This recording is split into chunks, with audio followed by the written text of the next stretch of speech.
আহমদ সাজিম আপনি লিখেছেন, দিনের বেলা ঘুমানোর পরে স্বপ্নদোষ হলে কি রোজা ভেঙে যাবে? রোজাদার ব্যক্তি দিনের বেলা যদি তিনি ঘুমিয়ে পড়েন এবং দিনের বেলা যদি তার স্বপ্নদোষ হয়, তাহলে এর ফলে তার সিয়াম ভঙ্গ হবে না, তার রোজা ভঙ্গ হবে না, কারণ এটা তার হাতে নয়। তবে ইচ্ছাকৃত বীর্যপাত ঘটালে সেটি অবশ্যই রোজা ভঙ্গের কারণ হবে, স্ত্রী সহবাস করলে রোজা ভঙ্গের কারণ হবে, সেটি বলাই বাহুল্য। কিন্তু স্বপ্নদোষ হলে যদি বীর্যপাত হয়ও, তার ফলে তার রোজা ভাঙবে না, তবে গোসল ফরজ হবে, সেই হিসাবে তিনি গোসল করে নামাজ আদায় করবেন। আমি গত বছরের মার্চ মাসে জার্মানে একটি মিনি সুপার মার্কেট খুলি। আগের তুলনায় পণ্য বেড়েছে, জাকাত দিতে হবে কিনা, কিভাবে হিসাব করব? ভাই বাসার মোল্লা, আপনি যে মিনি সুপার মার্কেট খুলেছেন, প্রতিদিনই সেখানে মাল কিছু বিক্রি হয়, নতুন কিছু মাল ঢুকে, তো এগুলো প্রতিদিন হিসেব করার দরকার নেই, বরং বছর শেষে আপনি যখন জাকাতের হিসেব করবেন তখন আপনার স্টকে, দোকানে যে পরিমাণ মাল আছে, দোকানে গোডাউনে সব মিলিয়ে যে পরিমাণ মাল আছে, সেটার যে ভ্যালু, মার্কেট ভ্যালু, এটা বিক্রি করলে এখন কী দাম হবে, সেটা হিসাব করে বের করে তার 2.5% জাকাত আপনি দিবেন। আমিনুল ইসলাম আপনি লিখেছেন, ডায়াবেটিস পরীক্ষার সময় সামান্য রক্ত বের করা হয়, রোজা অবস্থায় ডায়াবেটিস পরীক্ষা করা যাবে কি না? ভাই আমিনুল ইসলাম, ডায়াবেটিস পরীক্ষার সময় সামান্য যে সুইয়ের অগ্রভাগে যে পরিমাণ পানি থাকে, ওই পরিমাণ রক্ত যে বের হয়, এর ফলশ্রুতিতে আপনার অজুও ভঙ্গ হবে না, যদি এটা গড়িয়ে পড়ার মতো অতটুকু না হয়। আর যদি বড় এক ফোঁটা হয়, যেটা আসলে গড়িয়ে পড়ার মতো হয়, তাহলে সেক্ষেত্রে রোজা ভঙ্গ হবে। আর রোজা অবস্থাতে এই টেস্ট করলে রোজার কোনো ক্ষতি হবে না, কারণ শরীর থেকে 1, 2, 4, 10 ফোঁটা 20 ফোঁটা এরকম রক্ত পড়লে রোজার কোনো ক্ষতি হয় না। যদি এত বেশি রক্ত পড়ে, যার ফলে আসলে রোজাদার ব্যক্তির জন্য রোজা রাখাটা চ্যালেঞ্জিং হয়ে যায়, দুর্বল হয়ে যায়, তাহলে সেটা অ্যাভয়েড করতে শরীয়ত নির্দেশ করেছে, যদি সেটা অ্যাভয়েড করার মতো হয়। তবে আপনার 1 ফোঁটা 2 ফোঁটা রক্ত আপনি নিলেন, অথবা 1 সিরিঞ্জ রক্তই নিলেন, বা 2-4 সিরিঞ্জ রক্ত নিলেন, যেটা আপনি ব্লাড টেস্ট ইত্যাদি করার জন্য, সেক্ষেত্রে এর কারণে রোজার কোনো ক্ষতি হবে না, রোজা রেখে এগুলো করা যাবে ইনশাআল্লাহ তাআলা। লিয়া আক্তার আপনি লিখেছেন, আমার স্বামী মারা যাওয়ার আগে নামাজ পড়তে চেয়েছিলেন, তিনি সিসিউতে ছিলেন, আমি নামাজ পড়াতে পারিনি, আমি কি গুনাহগার হব? বোন লিয়া আক্তার, আপনার স্বামী মৃত্যুর আগে যে নামাজ পড়তে চেয়েছেন, যেহেতু তিনি সিসিউতে ছিলেন, নামাজ পড়াবার মতো কোনো পরিবেশ পরিস্থিতি হয়তো ছিল না, সেটাই যদি হয়ে থাকে তাহলে আপনার এখানে কোনো দায় নেই। তবে অনেক সময় দেখা যায় আমাদের পেশেন্টদেরকে আমরা একটু কষ্ট করলে তাদেরকে সালাত আদায় করতে পারি। তাদের শরীরের বিভিন্ন জায়গায় সুই ফোড়ানো, বিভিন্ন রকমের তার ইত্যাদি লাগানো, পাইপ ইত্যাদি লাগানো, এরকম অবস্থাতেও তাদেরকে কিন্তু আমরা টেস্ট করার জন্য স্থানান্তর করি, মুভ করাই। নামাজের জন্য আমরা এটুকুন কষ্ট করতে অনেক সময় রাজি না। সেটা যদি হয়ে থাকে তাহলে সেটা তো অবশ্যই ভুল। কিন্তু আপনি যেটুকু বলেছেন তাতে যা বোঝাতে চেয়েছেন যে সিসিউদ্দিন নামাজ পড়ার মতো কোনো অবস্থাতে ছিলেন না, হয়তো সেন্সলেস ছিলেন বা কিছু, তাহলে সেক্ষেত্রে আপনার কোনো দায় সেখানে নেই ইনশাআল্লাহ তাআলা। সাম্প্রতিক আইনশৃঙ্খলা পরিস্থিতি অবনতির প্রেক্ষাপটে চোর ছিনতাইকারীদেরকে গণধোলাই দেওয়ার পক্ষে সোশ্যাল মিডিয়া বেশ হাইপ উঠেছে। অনেকে বর্তমানে এটাকে সমাধান ভাবছেন। এ বিষয়ে শরীয়তের নির্দেশনা কি? দেখুন, দুর্ভাগ্যজনক বাস্তবতা যে আমাদের দেশে আইনশৃঙ্খলা পরিস্থিতি বেশ খানিকটাই শুধু নয়, বেশ খানিকটাই অবনতি হয়েছে এবং জনমনে বেশ কিছুটা আতঙ্ক তৈরি হয়েছে। এর কিছু তো বাস্তব ঘটনা যেমন আছে, আবার কিছুটা আতঙ্ক সৃষ্টি করার একটা অপপ্রয়াসও আছে, সেটিও কিন্তু বোঝা যায়। ব্যাপার যাই ঘটুক না কেন, যে কিছু কিছু ঘটনা ঘটছে এবং চুরি ডাকাতি বেড়েছে, এটা তো ওপেন সিক্রেট, আমরা সবাই জানি। তো এই পরিস্থিতিতে থামাবার উপায়টা কি? দেখুন, যারা বলছেন যে চোর ছিনতাইকারী ধরেই গণধোলাই দিতে হবে, তাদের সাথে আমি বিনয়ের সাথে ভিন্নমত পোষণ করছি। সন্দেহাতীতভাবে চুরি ছিনতাইতে যারা লিপ্ত, তাদেরকে ধরবার জন্য এলাকায় এলাকায় বিভিন্ন টিম করে করে মানুষ পাহারাদারি করা উচিত, এবং ধরার সাথে সাথে তাদেরকে আইনশৃঙ্খলা রক্ষাকারী বাহিনীর হাতে সোপর্দ করা উচিত। খুবই যৌক্তিক একটা প্রশ্ন উঠে আসবে এখন, যে আইনশৃঙ্খলা রক্ষাকারী বাহিনীর হাতে ছেড়ে দিলে তারা আবার ছেড়ে দিবে। এই জায়গাটাতে আমাদের খুব বেশি মনোযোগ দেওয়া দরকার, শক্তি ব্যয় করা দরকার, যে আইনশৃঙ্খলা রক্ষাকারী বাহিনীরা যাতে কোনোভাবে এদেরকে ছাড় দিতে না পারে, ছেড়ে দিতে না পারে, সে ব্যাপারে নজরদারি করা, সে ব্যাপারে আমাদের বিশেষভাবে মনোযোগী হওয়া, আন্দোলন সংগ্রাম করা, এটা জরুরি। আমরা যদি আইন হাতে তুলে নেই তাহলে সেক্ষেত্রে অনেক নিরীহ মানুষ মারা যাবে এবং একটা মানুষ দেখা যাবে যে একটা অপরাধ করেছে, সে অপরাধে তার আসলে জীবন নিয়ে ফেলা মতো অপরাধ সে করেনি, কিন্তু সেটাও হয়ে যাবে এবং এইটাকে কেন্দ্র করে মানুষ যার যার শত্রুতা উদ্ধার করা শুরু করবে। ইতিপূর্বে যখন এরকম ঘটনা ঘটেছে, আইন হাতে নেওয়ার যদি কোনো সুফল আপনি দেখেনও, তার কুফল কিন্তু অনেক বেশি। বিধায় একটা সমাজে গৃহযুদ্ধ অথবা একটা সমাজে অস্থিতিশীল একটা পরিস্থিতি এটা তৈরি হোক, এটা যদি আমরা না চাই, তাহলে সেক্ষেত্রে আইন হাতে তুলে নেওয়ার পক্ষে আমরা অনুগ্রহ করে কোনো ক্যাম্পেইন করব না, বরং আইন হাতে তুলে নেওয়ার জন্য যে শক্তিটা আমরা ক্ষয় করব, ওই শক্তি প্রয়োজনে আইন শৃঙ্খলা কেন বাস্তবায়ন করা হচ্ছে না সরকারের বিরুদ্ধে আমরা আওয়াজ তুলতে পারি, চাপ সৃষ্টি করতে পারি এবং নিজেরা আমরা পাহারাদারি করতে পারি। দেশের জনগণ বিভিন্ন প্রান্তে প্রান্তে এলাকা এলাকায় যদি নিজেরা দায়িত্বশীল ভূমিকা পালন করেন, তাহলে সেক্ষেত্রে এটা কিছুটা হলেও কমিয়ে আনা সম্ভব। আল্লাহ তাআলা আমাদেরকে নিরাপদ একটি আবাসভূমি দান করুন, আমাদের প্রিয় স্বদেশকে সকল অশান্তি, সকল অপরাধ কর্ম, সকল অস্থিতিশীলতা এগুলো থেকে আল্লাহ তাআলা হেফাজতে রাখুন। বর্তমান সময়ে আমাদের সন্তানকে পড়াশোনার প্রয়োজনে এবং যোগাযোগ রক্ষার্থে মোবাইল, কম্পিউটার, ট্যাব সহ ইলেকট্রনিক ডিভাইস দিতে হচ্ছে, কিন্তু দুশ্চিন্তাও হচ্ছে যে তারা এসবের অসৎ ব্যবহার করছে কিনা, কোনো আপত্তিকর ওয়েবসাইটে ঢুকে যাচ্ছে কিনা। এক্ষেত্রে আমাদের করণীয় কি, আপনার সুচিন্তিত পরামর্শ কামনা করছি। দেখুন, সন্তানদেরকে পড়াশোনার প্রয়োজনে আমাদেরকে যে বিভিন্ন ডিভাইস দিতেই হয়, এই ডিভাইসগুলোতে বিভিন্ন অ্যাপস হয়ে তারা নানা অনভিপ্রেত ভিডিও বা ছবি এগুলো দেখে তারা বিপদগামিতার পথে চলে যাওয়ার আশঙ্কা সমূহ এবং জোরালো। শুধু শিশুরা কেন, আমরা বড়রাই কি নিরাপদ? আমরাও বিপদগামিতার পথে পা বাড়াবার সমূহ আশঙ্কা থাকে। এই হারাম থেকে বাঁচা এবং চরিত্র রক্ষা করার সংগ্রামে যদি আমাদেরকে টিকে থাকতে হয় এবং জয়ী হতে হয়, তাহলে সর্বপ্রথম কাজ হবে বিশেষ করে সন্তানদের ব্যাপারে তাদেরকে আমাদের নজরদারিতে রাখতে হবে। ডিভাইসগুলো আমাদের সামনে ব্যবহার করতে দিতে হবে। এমন হতে পারে যেমন আপনার কম্পিউটার বা ল্যাপটপ বাসার এমন একটা জায়গায় আপনি স্থাপন করলেন যে বাচ্চা কি ব্রাউজ করছে না করছে তার সবগুলো আপনি দেখতে পাচ্ছেন, আপনার নজরদারিতে থাকে। এটা করা উচিত। এটা যদি আমরা না করি তাহলে আমাদের অজান্তে, আমাদের অগোচরে সন্তান ভুল কোনো পথে পা বাড়াতে পারে। এটা একটি বিষয়। দ্বিতীয়ত হলো, আমরা জানি যে আজকাল বেশ কিছু অ্যাপ, বেশ কিছু প্রোগ্রাম বের হয়েছে যেগুলো আমাদের সন্তানদেরকে এবং আমাদেরকেও এরকম হারাম বিভিন্ন চিত্র বা ফুটেজ, ভিডিও এগুলো দেখা থেকে বেঁচে থাকতে সাহায্য করে, সহযোগিতা করে। যেমন কাহাফ গার্ড, এটি বেশ চমৎকার একটি অ্যাপ। আমি নিজেও আমার মোবাইলে এটিকে ডাউনলোড করেছি।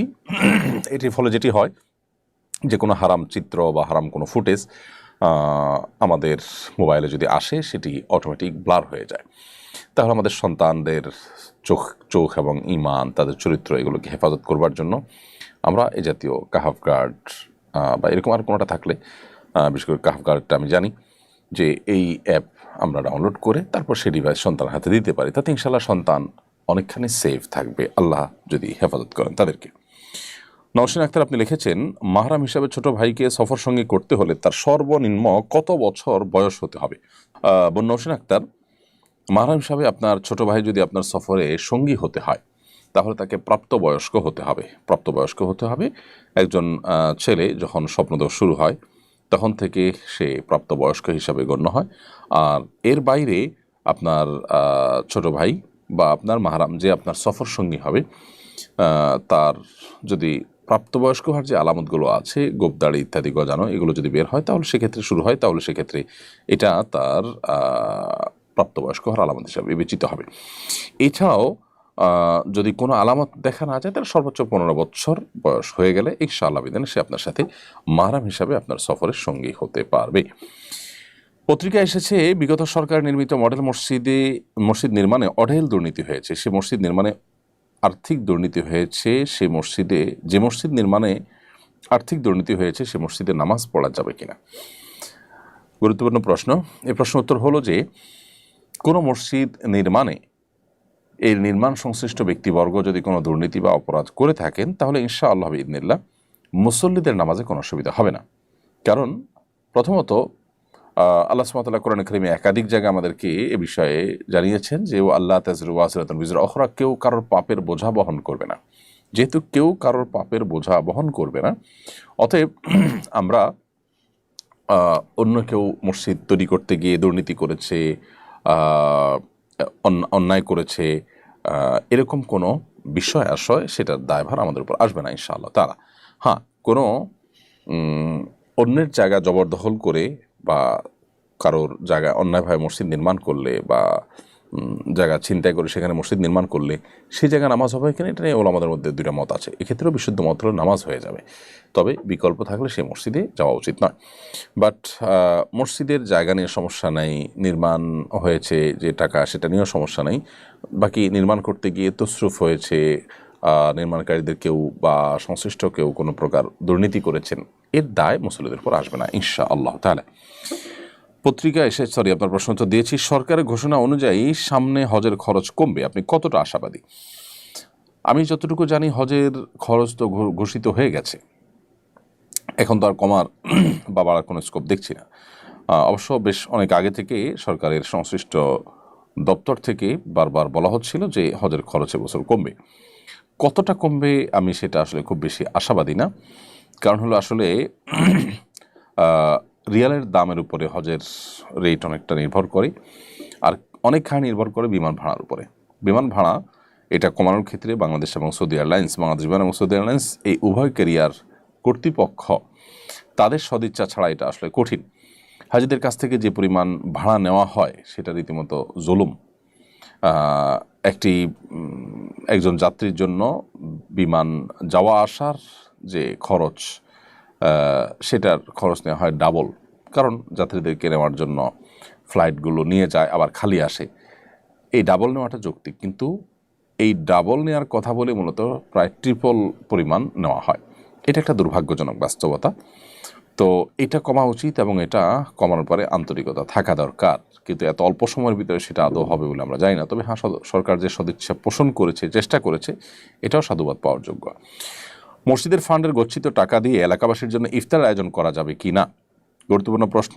রমাদান এসছে, মসজিদের তহবিলের টাকা দিয়ে এলাকাবাসীর জন্য বা মসজিদের মুসল্লিদের জন্য ইফতারের কোনো আয়োজন করা যাবে না, কারণ মসজিদে সাধারণত মানুষ যে টাকা দেয় সেটা মসজিদে ইফতার আয়োজনের জন্য দেয় না, সেটা দেয় মসজিদের নির্মাণের জন্য, মসজিদের বেতন ভাতা, মসজিদের যে রুলিং কস্ট খরচ আছে সেগুলো নির্বাহ করবার জন্য।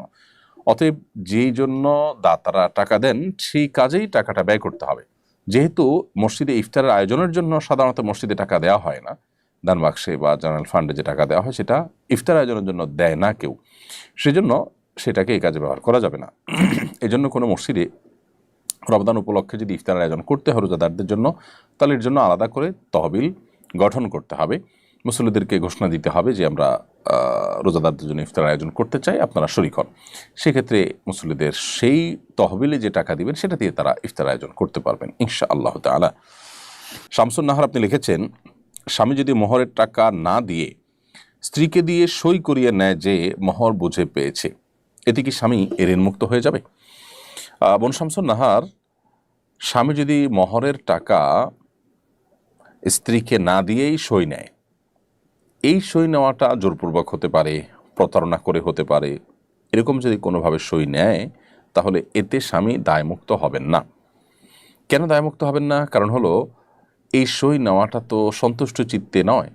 স্ত্রী যদি তিনি সন্তুষ্ট চিত্তে জেনে শুনে ঠান্ডা মাথায় স্বামীর এই পাওনাকে এটা মাফ করে দেন, যদি বলেন যে মোহরের বাকি টাকা আমাকে দিতে হবে না, কিছু টাকা আমি পেলাম, বাকিটা ছেড়ে দিলাম, তো আল্লাহ তাআলা বলেছেন ফাকুলু হানি আম্মারিয়া। তাহলে মেয়েরা যদি কিছু নিজে থেকে খুশি হয়ে ছেড়ে দেয় তাহলে সেটা ছেলেরা অর্থাৎ স্বামীরা সেটা ভোগ করতে পারবেন, কিন্তু কোনো কৌশলে জবরদস্তি করে কিংবা কোন প্রকার ছলছাতুরি করে যদি তাদের কাছ থেকে স্বাক্ষর নেওয়া হয় তাহলে অবশ্যই আপনি দায়মুক্ত হবেন না। রমজানের সাহরি এবং ইফতারে কী ধরনের খাবার খাওয়া শরঈ এবং স্বাস্থ্যগত দিক থেকে বাঞ্ছনীয়? স্বাস্থ্যগত দিক থেকে আমাদের সাহরি এবং ইফতারিতে কী ধরনের খাবার থাকা দরকার সেটা অবশ্য স্বাস্থ্য বিশেষজ্ঞগণ খুব ভালো বলতে পারবেন, তবে আমরা সবাই কমন কিছু বিষয় জানি। তার মধ্যে থেকে একটা হলো যে ইফতারিতে খুব বেশি ভাজা পোড়া এটা আমাদের স্বাস্থ্যের জন্য মোটেও ভালো নয়, এবং এটার কারণে অনেক অস্বস্তিতে আমরা ভুগতে হয়। এর কারণে আমাদের তারাবি, আমাদের রাতভর জেগে ইবাদত বন্দেগী, অন্যান্য এক আমল করে, এমনকি দিনের বেলা রোজা রাখাটা অনেক সময় কষ্টকর হয়ে যায়। এই জন্য আমাদের স্বাস্থ্য ভালো থাকে সেরকম খাবার আমাদের খাওয়া উচিত। ভাজা পোড়া, অতি ঝাল, অতি মিষ্টি, যেগুলো আমাদের স্বাস্থ্যের জন্য ভালো নয় সেগুলো আমাদের অ্যাভয়েড করা উচিত, অন্তত রমাদানে ইবাদতের প্রয়োজন হলেও। দ্বিতীয়ত হলো আমরা ইফতার এবং সাহরিতে খেজুর অবশ্যই রাখার চেষ্টা করব। এটাতে প্রচুর পরিমাণ খাদ্যশক্তি, এনার্জি যেমন রয়েছে, এমনিভাবে এমন সব খাবার রাখবো, দেশীয় ফল এবং অন্যান্য খাবার যেগুলো সুফল আমাদের শরীরে নানাভাবে ইনশাআল্লাহ আসবে। বিধে আমরা সেদিকটাকে বিশেষভাবে খেয়াল রাখবো, মনোযোগ দেবো ইনশাআল্লাহ। এবং খুব বেশি আপনার উদরপূর্ণ করে খেলে এবাদতবন্দি করতে অসুবিধা হয়, সেটা অস্বস্তির কারণ হয়, সেটা আমাদের স্বাস্থ্যের জন্য খারাপ হয় এবং শরীয়ত ও শিল্পের জন্য আমাদেরকে নিরুৎসাহিত করেছে। সেজন্য আমরা চেষ্টা করব যে সাহরি ইফতারিতে খুব বেশি উদরপূর্ণ করে না খেতে, এই চেষ্টা আমাদের মধ্যে থাকতে হবে। ওমরার জন্য সৌদি আরবে ভ্রমণে মেনিনজাইটিস টিকা নেওয়ার বাধ্যবাধকতা তুলে নিয়েছে দেশের সরকার। বিষয়টা সম্পর্কে আপনার মন্তব্য জানতে চাই। এ বিষয়ে স্বাস্থ্য বিষয়ে বিশেষজ্ঞ কেউ ভালো মন্তব্য করতে পারবেন যে এটা যথাযথ হয়েছে কি হয়নি। তবে আমি একজন সাধারণ নাগরিক হিসাবে যে মন্তব্য করতে চাই সেটি হলো, এই টিকাটা আমাদের জন্য অনেক কষ্টের ছিল নানাভাবে, অতএব এটা তোলাতে বেশ খানিকটা সুবিধা হলো হাজী সাহেবদের। আর সৌদি আরবের আপনার যে আপনার স্বাস্থ্যগত অসুবিধার কারণে বা যে জটিলতার ভিত্তিতে, যে পরিস্থিতির ভিত্তিতে এই টিকা দেওয়ার কথা বলা হচ্ছে, সেটা বহু আগের কথা, বহু বছর আগের কথা। সেই পরিস্থিতি, সেই পরিবেশ সৌদি আরবে এখন আদৌ আছে কিনা আমি জানি না। বিধায় এই টিকা দেওয়ার ফলে অনেকের জ্বর হয়, অনেকে অসুস্থ হয়ে পড়েন, অনেকের জন্য এটা নেওয়া কষ্টকর হয়। বিধায় সেই দৃষ্টিকোণ থেকে আমি এটাকে ভালো মনে করছি একজন নাগরিক হিসাবে। আমার অভ্যাস হলো কাজের ফাঁকে যখনই সুযোগ হয় ইউটিউবে বিভিন্ন স্কলার আলোচনা শোনা। ইদানিং দিনই আলোচনার মধ্যেও নানা ধরনের বিজ্ঞাপন চলে আসে। এক্ষেত্রে আমাদের করণীয় কী? কীভাবে এ ধরনের উপদ্রব থেকে আমরা নিজেদেরকে বাঁচাতে পারি, নিজের চোখকে হেফাজত করতে পারি? প্রিয় ভাই, এ ধরনের পরিস্থিতি আমাদের সবারই কম বেশি পড়তে হয়। খুবই দুর্ভাগ্যজনক একটি বাস্তবতা। আজকাল ফেসবুক, ইউটিউব সহ এমনকি অনলাইনে বিভিন্ন ব্রাউজারে আমাদেরকে সার্চ করতে হয়, আমাদের ব্রাউজ করতে হয়, অনেক কিছু আমাদেরকে খুঁজতে হয়, রিড করতে হয়, স্টাডি করতে হয়। এগুলো করতে গিয়ে আমরা যেমন উপকারী নলেজ অর্জন করছি, সেই সাথে অনেক হারাম দৃশ্য আমাদের চোখের সামনে চলে আসে। আমরা অনবরত গুনাহে লিপ্ত হয়ে যাচ্ছি, আমাদের ঈমান দুর্বল হচ্ছে, আমরা নানান দিক থেকে পিছিয়ে পড়ছি একজন মুসলমান হিসেবে। এই যে আমাদের তাকওয়া এবং ঈমানের ঘাটতি আসছে, দুর্বলতা আসছে, চরিত্র নষ্ট হচ্ছে, এটা থেকে বেঁচে থাকাটা খুবই গুরুত্বপূর্ণ বিষয়। জান্নাতুল ফেরদাউসের অধিকারীদের আল্লাহ রাব্বুল আলামিন তাদের বৈশিষ্ট্য বলেছেন, ওয়াল্লাযীনা হুম লিফুরুজিহিম হাফিজুন, যারা তাদের ইজ্জত, সম্ভ্রম, চরিত্রকে হেফাজত করতে পেরেছে। তো আমরা তো সেটা সোশ্যাল মিডিয়ার এই যুগে, বিশেষ করে এ জাতীয় হারাম বিজ্ঞাপন ইত্যাদি যেখানে অহরহ আসছে, কোনো ভিডিও দেখতে গেলে বিশেষ করে যে হারাম বিজ্ঞাপনগুলো আসে, সেটা থেকে আমরা আত্মরক্ষার কোনো উপায় পাচ্ছি না। এবং ইদানিং যেটা হয়েছে যে কোনো চ্যানেলে মনিটাইজেশন অন করা না থাকলেও সেখানে বিজ্ঞাপন আসে। অর্থাৎ আপনি কোনো চ্যানেলের মালিক, আপনি কোনো ভালো ভিডিও আপলোড করবেন, সেখানে আপনি মনিটাইজেশন করে পয়সা উপার্জন করবেন না, তারপরও সেখানে বিজ্ঞাপন আসবে। অর্থাৎ একরকম বাধ্যতামূলক করে দেওয়া হয়েছে যে আমরা ভিডিও দেখব আর বিজ্ঞাপন দেখব না, এমনটি হতে পারে না। তো এইরকম পরিস্থিতিতে মাহফিল অ্যাপ, একটা অ্যাপ আছে বেশ ভালো, আমি ব্যক্তিগতভাবে জানি, চিনি এবং আলহামদুলিল্লাহ এটা যারা করেছেন তারা বেশ চমৎকার করে করেছেন। এই মাহফিল অ্যাপটি ব্যবহার করা যেতে পারে। এই মাহফিল অ্যাপের সুবিধা হলো যে এখানে বড় বড় স্কলার, বড় আলেমদের ভিডিও আপলোড করা হয়, আমার ভিডিওগুলো সেখানে আপনি পাবেন। তো মাহফিল অ্যাপে গিয়ে যদি আপনি ভিডিওগুলো দেখেন, তাহলে ইনশাআল্লাহ বিদিনিল্লাহ আপনি হারাম অ্যাড মুক্তভাবে ভিডিওগুলো দেখতে পারবেন। তো আমি আপনাকে পরামর্শ দিব যে মাহফিল অ্যাপের মধ্যে প্রবেশ করে আপনি আলেমুল আমাদের বক্তব্য, ওয়াজ নসিহত এগুলো শুনুন। ইনশাআল্লাহ আশা করা যায় যে হারাম থেকে বেঁচে থাকতে পারবেন। হজ এজেন্সি অ্যাসোসিয়েশন নির্বাচনের একজন প্রার্থী কিছুদিন আগে বলেছেন তিনি নির্বাচিত হলে হজযাত্রী প্রতি 30,000 টাকা অতিরিক্ত নিয়ে এজেন্সিগুলোর মধ্যে ভাগ করে দেবেন। এই অভিপ্রায় শরীয়তের দৃষ্টিকোণ থেকে সঙ্গত কিনা? শরীয়তের দৃষ্টিকোণ থেকে সঙ্গত হওয়া তো প্রশ্নই ওঠে না। কোনো দৃষ্টিকোণ থেকে এটা সঙ্গত হওয়ার কোনো কারণ থাকতে পারে না। হজযাত্রীদের হজের খরচ বাড়িয়ে সেটা তারা নেতারা ভাগ করে নেবেন, এটা তো খুল্লম খোলা ডাকাতি বলা যেতে পারে।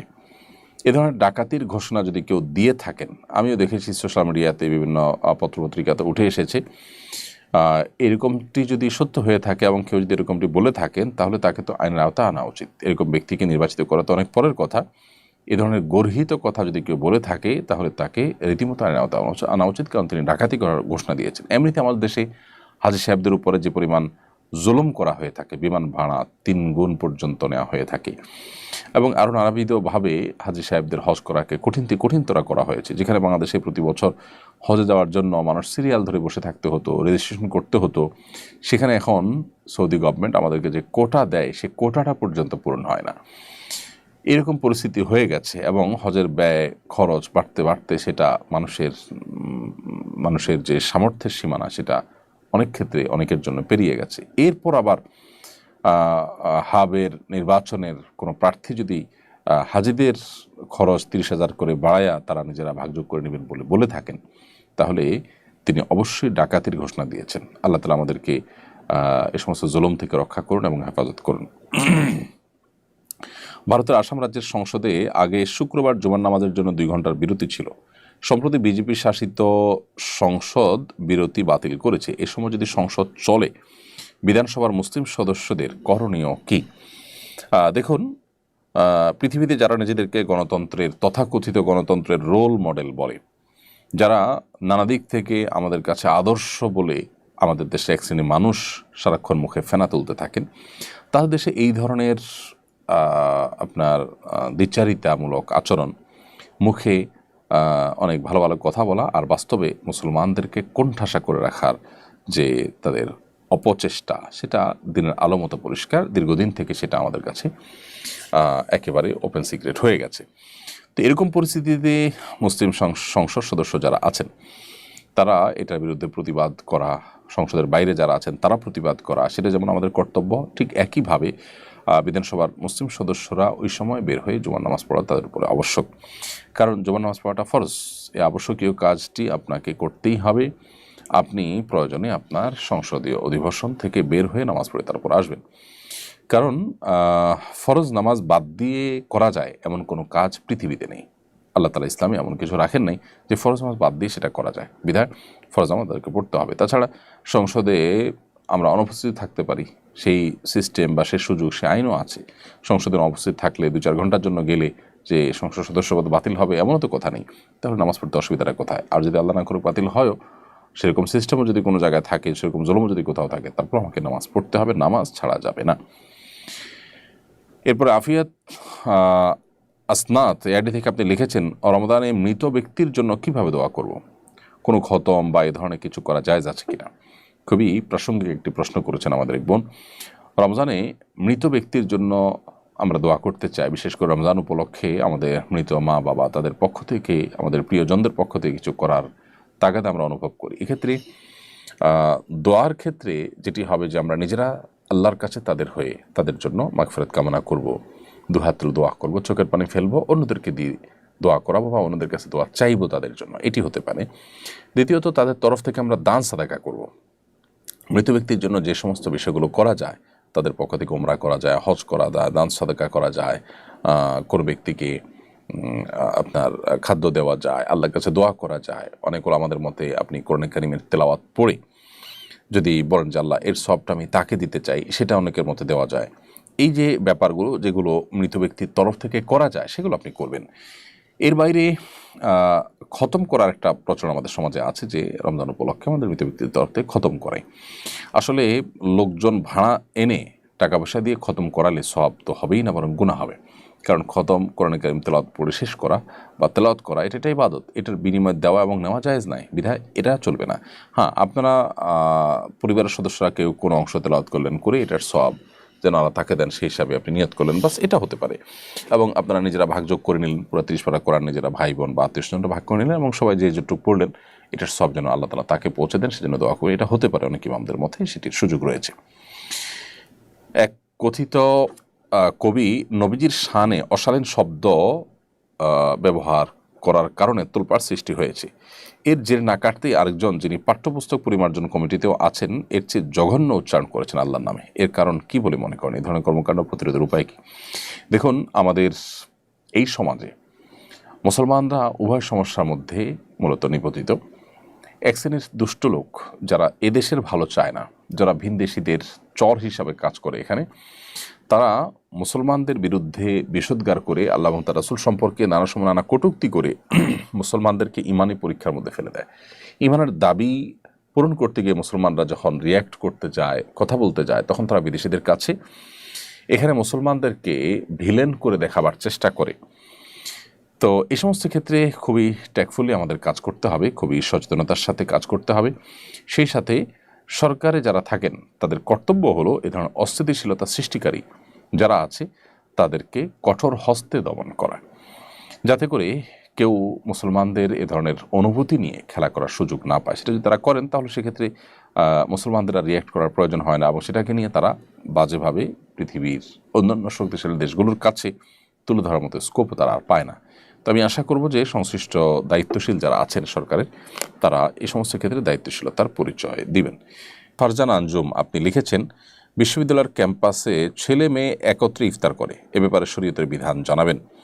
বোন ফারজানা আঞ্জুম, বিশ্ববিদ্যালয়ের ক্যাম্পাসে হোক কিংবা কোনো ক্যান্টিনে হোক বা অন্য কোনো সাধারণ জায়গায় হোক, ছেলে এবং মেয়ে, নারী এবং পুরুষ একত্রে বসে যদি ইফতার করেন, তারা যদি গায়রে মাহরাম হয়ে থাকেন তাহলে সেটি একটি নাজায়েজ এবং গুনাহের কাজ। কারণ একত্রে একই টেবিলে চেয়ারে শেয়ার করে তারা বসে পাশাপাশি ইফতার যদি করেন তাহলে সেক্ষেত্রে শরীয়তের পর্দার বিধানকে তারা লঙ্ঘন করছেন। যেখানে নামাজের মতো ইবাদত করতে গিয়েও আল্লাহ রাব্বুল আলামিন নারীদের কাতারকে পুরুষদের কাতার চাইতে ভিন্ন রাখতে বলেছেন, শেষের দিকে রাখতে বলেছেন, সেখানে আপনি যদি কোনো আয়োজনে কোনো ইফতার পার্টিতে একাকার করে ফেলেন তাহলে সন্দেহভাবে সেটি গুনাহের কথা। এখানে যারা আয়োজক হবেন, যারা এখানে সামিল হবেন, তারা অবশ্যই গুনাহগার। তবে হ্যাঁ, আপনি নিজেকে যদি সেখান থেকে রক্ষা করে ওই আয়োজনের মধ্যে আপনি নিজেকে সেভ করে আলাদা করে ইফতার করে চলে আসেন তাহলে সেক্ষেত্রে আপনার জন্য সেটা নাজায়েজ না হতে পারে, কিন্তু আয়োজক এবং এই ঢলাঢলিকে যারা সাপোর্ট করেন, সমর্থন করেন বা যাদের সাথে সামিল হয়েছেন, তারা অবশ্যই গুনাহগার হবে।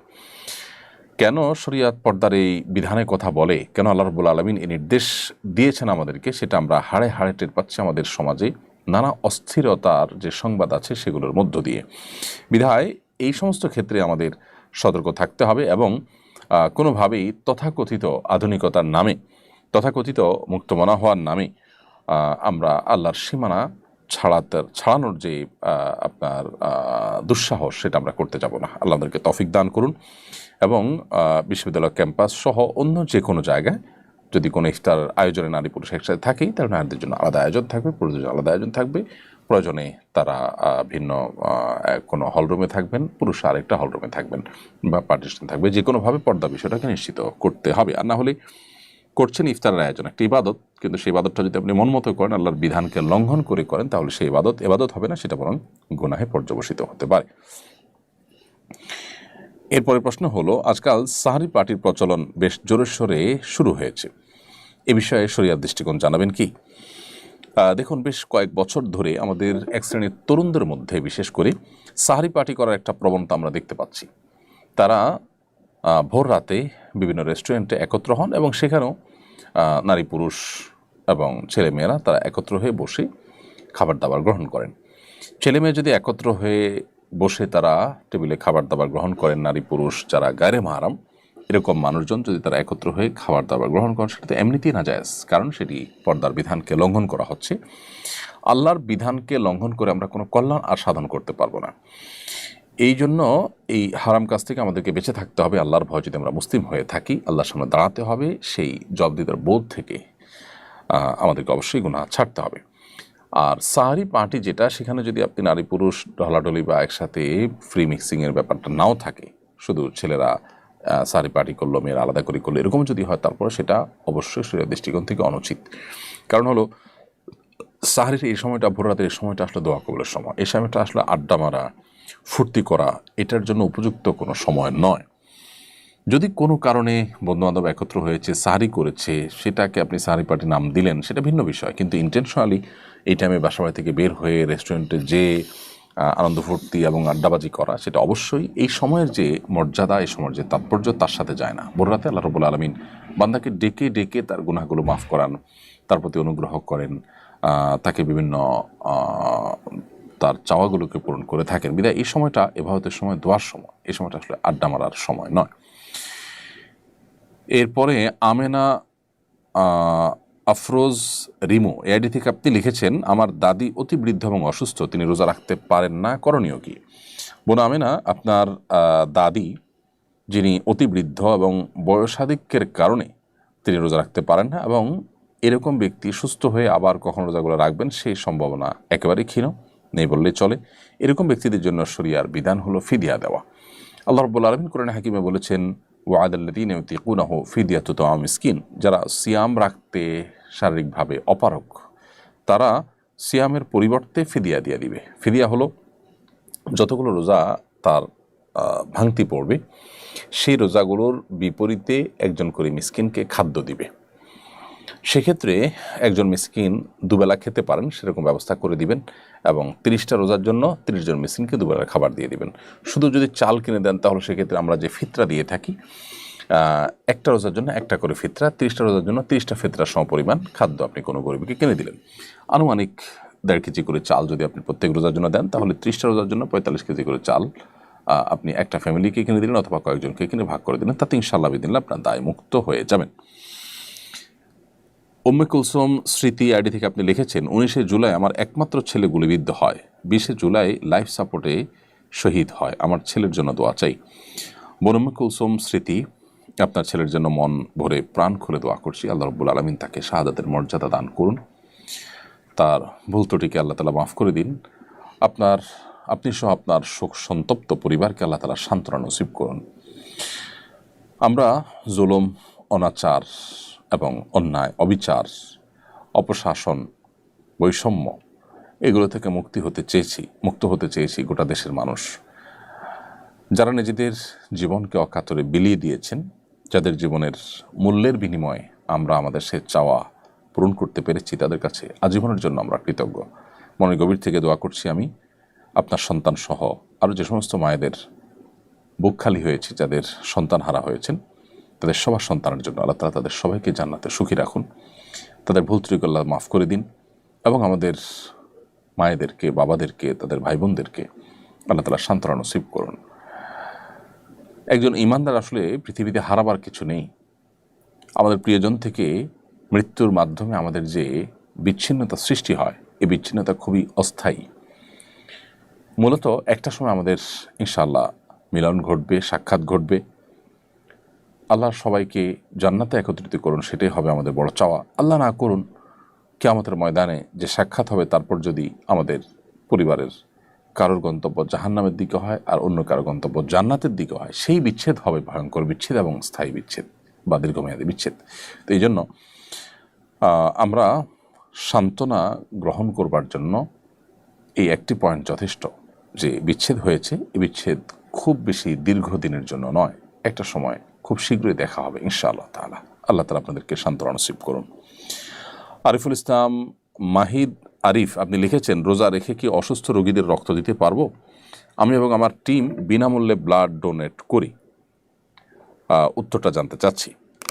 প্রিয় আরিফুল ইসলাম, আপনি আপনার টিম মানুষকে বিনামূল্যে যে রক্ত দিয়ে থাকেন, সেটা অবশ্যই একটি ভালো কাজ, এবং রোজা রেখে যদি রক্ত দিলে আপনি অসুস্থ হয়ে রোজা রাখা কঠিন হয়ে যেতে পারে এরকম কোনো আশঙ্কা না থাকে, তাহলে সেক্ষেত্রে আপনি রোজা রেখে রক্ত দিতে পারেন, কোনো অসুবিধা নেই।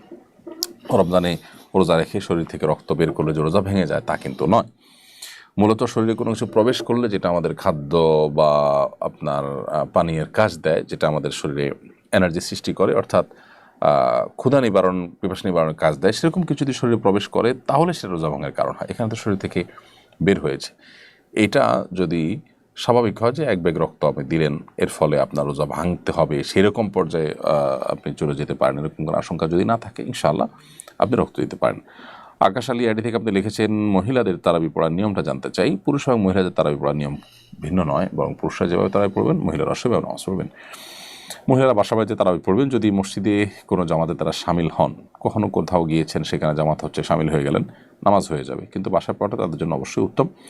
এবং মহিলারা যদি পরিবারের সদস্যরা নিজেরা জামাতে নামাজ পড়েন সেটাও তারা করতে পারেন, তবে জামাতের জন্য ডাকডোল পিটিয়ে অন্যদেরকে সমবেত করা, কোথাও কোথাও মেয়েদের তারাবি নামাজের জন্য আলাদা মসজিদ তৈরি হচ্ছে, এরকম আমি জানতে পেরেছি। এরকমটি শরিয়ার মেজাজ, শরিয়ার যে নির্দেশনা তার সাথে কিন্তু যায় না। এরপর প্রশ্ন হলো, দক্ষিণ আফ্রিকার এক ইমাম নিজেকে সমকামী দাবি করেছেন। তিনি একই সঙ্গে মসজিদ প্রতিষ্ঠা করেছেন, আবার সমকামী অধিকার পক্ষেও কাজ করেছেন। সম্প্রতি অজ্ঞাত পরিচয়ের লোকেরা তাকে হত্যা করেছে। প্রশ্ন হল, বিশ্বাসী কারো পক্ষে ইমাম হওয়া সম্ভব কিনা, ইমাম হওয়ার জন্য কি কি শর্ত রয়েছে? দেখুন, প্রথম কথা হলো যে আল্লাহ তাআলা যেটাকে হারাম করেছেন, পরিষ্কারভাবে যেটি হারাম, সারা বিশ্বের সমস্ত মুসলিম স্কলারগণ যেটি হারাম হওয়ার পরে ঐক্যমত পোষণ করেছেন, সেরকম একটি বিষয় যদি কেউ অস্বীকার করে, সেটা যদি কেউ হালাল মনে করে, সে মুসলিমই নন। যিনি মুসলিম নন তিনি আসলে মসজিদ নির্মাণ করা বা ইমাম হওয়া না হওয়া এ সমস্ত প্রশ্ন একেবারেই অবান্তর এবং অপ্রাসঙ্গিক। কারণ তার ইসলাম নিয়ে যেখানে প্রশ্ন রয়েছে সেখানে তার ইমাম হওয়ার স্কোপ বা মসজিদ নির্মাণ করার স্কোপ কোত্থেকে আসে? তো এই জায়গা থেকে আমরা অবশ্যই বলতে চাই যে আজ পৃথিবীতে অধিকারের খোলসে অনেক অনাচার মানব সমাজে প্রবেশ করছে, প্রবেশ করানো হচ্ছে। মানব সভ্যতা পৃথিবীতে টিকে থাকার জন্য বৈবাহিক সম্পর্ক, পারিবারিক সম্পর্ক এটি গুরুত্বপূর্ণ। এটি যদি না থাকে তাহলে মানব সভ্যতা পৃথিবীতে হুমকির মধ্যে পড়ে যাবে। বিধায় এই জায়গা থেকে আমাদের সতর্ক থাকতে হবে, সজাগ থাকতে হবে এবং দায়িত্বশীল ভূমিকা পালন করতে হবে। এরপর প্রশ্ন করেছেন রুলিয়া রহমান, আপনি লিখেছেন, আমি সূচিবায়ু রোগে আক্রান্ত, সব কিছুতেই পবিত্রতা নিয়ে সন্দেহ হয়। এ নিয়ে আমার স্বামীর সাথে আমার ঝগড়া লেগেই থাকে। আমার প্রশ্ন হলো, মিন্স হলে টয়লেট করার পর কিছু ধরলে কি সেটা নাপাক হয়ে যায়? বোন রুলিয়া রহমান, আপনার প্রশ্নের উত্তরে আমি বলতে চাই যে মাসিক হলে আপনি টয়লেট করার পর যখন হাত ধুয়ে পরিষ্কার হয়ে বের হয়েছেন, কোনো কিছু ধরলে সেটা নাপাক হয় না। এই যে অতি সন্দেহ প্রবণতা, এটা আমাদের অনেকেরই এক ধরনের মানসিক রোগ। এই মানসিক রোগের কারণে আমাদের বাসা বাড়িতে পরিবারের সদস্যরা, আশপাশের লোকজন তারা কষ্ট পায়। মানুষকে কষ্ট দেওয়া না যায়, সেজন্য আপনার এই সন্দেহ প্রবণতাটা, যেটা আপনার কাছে আপনার নিজের ভালো মানসিকতা মনে হয়, আপনার ভালো মানুষ মনে হচ্ছে নিজেকে যে আমি অনেক বেশি সচেতন, সতর্ক, আসলে সেটা অন্যের অধিকার নষ্ট করছেন, অন্যদের বিরক্তির কারণ হচ্ছেন, আপনি এতে আর গুনাহে লিপ্ত হচ্ছেন। তো এখান থেকে আপনার মোটিভেশন নেওয়া উচিত। সেই সাথে বিশেষ করে এগুলো রুকিয়া রিলেটেড সমস্যা থাকে, সেক্ষেত্রে আপনি রুকিয়া করাতে পারেন, ভালো কোনো রাখিকে দিয়ে রুকিয়া করাতে পারেন, সেলফ রুকিয়া করতে পারেন। ওয়াসওয়াসার রুকিয়া লিখে সার্চ দিলে আপনি হয়তো অনেক অ্যাডভাইস পেয়ে যাবেন। সে আলোকে আপনি যদি ঝাড়ফুঁক করেন, আশা করা যে আপনি সুস্থ হবেন। সেই সাথে আপনি কোনো এই জন্য কাউন্সিলর দিয়ে কাউন্সিলিং করতে পারেন। উপদেষ্টা আসিফ মাহমুদ দাবি করেছেন এবারে রমজানে খেজুরের দাম কম থাকবে। তিনি একটা চার্টও দিয়েছেন, তাতে দেখা যাচ্ছে এবার খেজুরের দাম খুবই কম। আপনি কতটা আশাবাদী? দেখুন, কোনো উপদেষ্টা কোনো কিছু বললেই যে সেটা খেটে যাবে অথবা খাটবে না, সেটা তো আসলে ধারণা করে বলা কঠিন। আমাদের দেশে এক শ্রেণীর অসাধু ব্যবসায়ীরা যে রমজান আসলে দ্রব্যমূল্যের লাগাম তারা উপরের দিকে টেনে ধরার চেষ্টা করে, সেটা খুবই দুর্ভাগ্যজনক বাস্তবতা আমাদের সমাজের। তো উপদেষ্টা যেটা বলেছেন সেটা যদি বাস্তবে খাটে, সেক্ষেত্রে দেশের অন্য নাগরিকদের মতো আমরাও খুশি হব, আমরা আশা করব যে সেটা খাটুক এবং হোক, সে প্রত্যাশাই করব। কিন্তু কতটা হবে সেটা একমাত্র আল্লাহ তাআলাই আসলে ভালো জানেন। আর রাজকুমার হালিম আইডি থেকে আপনি লিখেছেন, রমজান রোজা রেখে হাত পায়ে নখ কাটা যাবে কিনা? জি ভাই, রমজান রোজা রেখে হাত পায়ে নখ কাটা যাবে, চুল কাটা যাবে, কোনো অসুবিধা নেই। আপনি সরিষার তেল অথবা অন্য কোনো প্রসাধনী, হালাল প্রসাধনী ইত্যাদি মাখতেও পারবেন, কোনো অসুবিধা নেই, এতে রোজা ভঙ্গ হবে না। আতর ব্যবহার করতে পারবেন, মেসওয়াক করতে পারবেন, এর ফলে রোজা ভঙ্গ হবে না। রমজান এলেই বাজারে হাহাকার পড়ে যায়, দ্রব্যমূল্য বেড়ে যায়, কারণ কি? প্রতিকারের উপায় কি? রমজান এলেই বাজারে যে হাহাকার পড়ে যায়, জিনিসপত্রের দাম বেড়ে যায়, এর অন্যতম কারণ হলো আমাদের ব্যবসায়ীদের একটা বড় অংশ যারা ইসলাম মনে করে শুধুমাত্র দাড়ি টুপি এবং নামাজ রোজাকে। বান্দার হক এবং মানুষের অধিকারের প্রতি দায়িত্বশীলতা, মানুষের কল্যাণ কামনা করা, মানুষের উপকার করা, মানুষের ক্ষতি সাধন না করা, এগুলো যে পার্ট অফ ইবাদত, সেগুলো আমরা জানি না। যার কারণে আমাদের ব্যবসায়ীদের দ্বারা এই সমস্ত অনাচারগুলো হয়। দ্বিতীয় গুরুত্বপূর্ণ কারণ হলো আমাদের দেশে আইনের শাসন প্রতিষ্ঠা দুর্ভাগ্যজনকভাবে কেউই করতে পারেনি সেভাবে। না পারার কারণে যখন কেউ অসৎ উপায়ে এ ধরনের ব্যবসা বাণিজ্য করেন, তখন ভালো মানুষরাও টিকে থাকতে গিয়ে তাদের সাথে তাল মেলাতে হয়। যদিও টিকে থাকার অজুহাতে এরকম করা জায়েজ নয়, কিন্তু তারা এমনটি করেন। এজন্য আইনের শাসন যদি হয় খুব কড়াকড়ির সাথে, আশা করা যায় এ ধরনের সমস্যার সমাধান হবে। ব্যবসায়ীদের যে সিন্ডিকেট আছে, সেই সিন্ডিকেটগুলো ভাঙার জন্য সদিচ্ছা নিয়ে কোনো সরকারই আসলে সেভাবে কাজ করে সফল হননি। এটাও একটা কারণ। এই সিন্ডিকেটগুলোর কারণে এই ধরনের সমস্যা তৈরি হয়। বাজার নিয়ন্ত্রণ এবং সিন্ডিকেট ভাঙা এগুলো সরকারের কর্তব্য। আমাদের দুর্ভাগ্য যে আমরা আসলে কখনো এই ধরনের সুশাসন পাইনি, যা থেকে আমরা আসলে ভালো কিছু আশা করব বা পাবো। মনিরুজ্জামান আপনি লিখেছেন, আমার গ্যাস্ট্রিকের প্রবল সমস্যা রয়েছে। এপ্রিল মাসে আমার এসএসসি পরীক্ষা। আমি যদি রোজা রাখি তাহলে আমার অসুস্থ হওয়ার সম্ভাবনা রয়েছে। এই অবস্থায় যদি আমি রোজা না রাখি তাহলে কি আমার পাপ হবে? ভাই মনির, আপনার গ্যাস্ট্রিকের যে সমস্যার কথা আপনি বলেছেন, এই সমস্যার অজুহাত দিয়ে আপনি রোজা না রাখার স্কোপ আসলে নেই। বিশেষ করে আপনি এসএসসি পরীক্ষার জন্য আপনি বলেছেন রোজা রাখবেন, পরীক্ষার জন্য রোজা না রাখার কথা আপনি জিজ্ঞেস করছেন পরীক্ষার অজুহাতে। গ্যাস্ট্রিকের অজুহাতে, পরীক্ষার অজুহাতে রোজা না রাখার কোনো স্কোপ নেই। আপনার যত কষ্টই হোক আপনাকে রোজা রাখতে হবে। এমনকি অসুস্থ হয়ে গেলে অসুস্থ হয়ে যাবেন, গ্যাস্ট্রিকের সমস্যার কারণে অসুস্থ হয়ে আপনি মারা যাবেন, এই পর্যায়ে যাওয়ার আশঙ্কা তো একেবারেই ক্ষীণ। অঙ্গহানি হয়ে যাবে এরকম কোনো সম্ভাবনা নেই বললে চলে। এই জন্য কোনো অবস্থাতেই আপনি এই অজুহাতে রোজা না রাখার স্কোপ নাই। এটা ইসলামের গুরুত্বপূর্ণ একটা ফরজ, অন্যতম একটা রোকন বা স্তম্ভ। বিধায় ঠনকো অজুহাতে এটা পরিহার করবার কোনো স্কোপ নাই। শিক্ষা প্রতিষ্ঠানের ছাত্র রাজনীতি থাকা উচিত নাকি অনুচিত, এ নিয়ে বিতর্ক হচ্ছে। আপনার দৃষ্টিতে শিক্ষা প্রতিষ্ঠানের ছাত্র রাজনীতি থাকা উচিত কিনা? আমি এর আগে, বেশ কিছুদিন আগে আমাদের ফেসবুক পেজে আমরা লিখেছি, শিক্ষা প্রতিষ্ঠানের লেজুরভিত্তিক যে রাজনীতি, অর্থাৎ আমাদের দেশে বিভিন্ন রাজনৈতিক দলের যে শাখা খোলার যে প্রচলন আছে, এটির ঘোরতর বিরোধী আমি। আমার বিশ্বাস শুধু আমি নই, এদেশের বেশিরভাগ মানুষই এই মত লালন করেন, পোষণ করেন। অভিভাবকরা কেউই আমার মনে হয় চান না যে তাদের সন্তানরা ক্যাম্পাসে গিয়ে, শিক্ষা প্রতিষ্ঠানে গিয়ে রাজনীতি করুক। এই রাজনীতি আমাদের শিক্ষা প্রতিষ্ঠানকে কতটা অশান্ত করে, কতটা অনিরাপদ করে, কতটা ভীতিকর পরিস্থিতি তৈরি করে, সেটা এদেশের একেবারে সর্বস্তরের মানুষ বোঝেন। তারপরেও রাজনৈতিক দলগুলো তারা সৎসাহস নিয়ে এই পয়েন্টে কেন ঐক্যবদ্ধ হতে পারছেন না আমি ঠিক জানি না। শিক্ষা প্রতিষ্ঠানে যে রাজনীতি থাকতে পারে সেটা হলো ছাত্রদের স্বার্থ সংশ্লিষ্ট বিষয়ক রাজনীতি।